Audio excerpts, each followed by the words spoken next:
Gretchen. So, yung iba pa nating, iba pang about sa kanya, tatanungin natin. Pwede po natin siyang imbitahan dito. Papakilala ka lang, sis. Ayaw niya, ayaw. Okay, tiga saan ka sa atin? Ilang taong ka na? Ayan, please ka na ba? Isa-isa lang. Pamala. Ako po si Gretchen. Sa Baguio po ako. Yun, tapos 23 years old.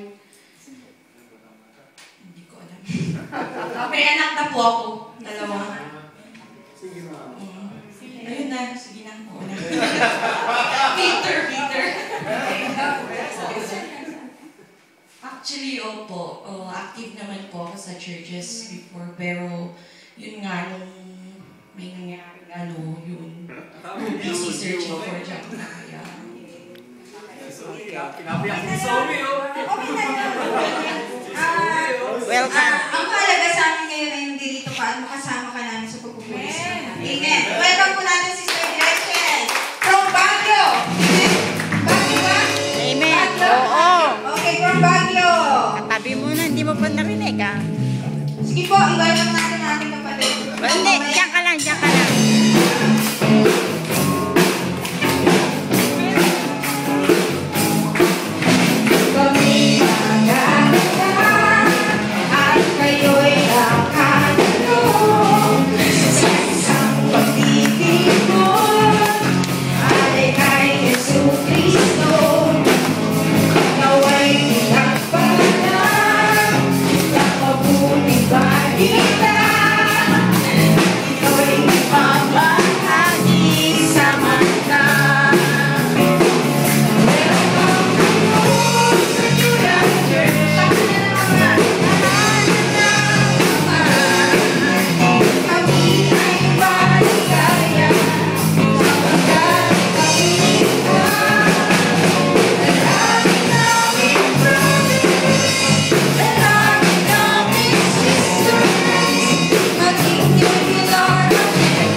Yung bus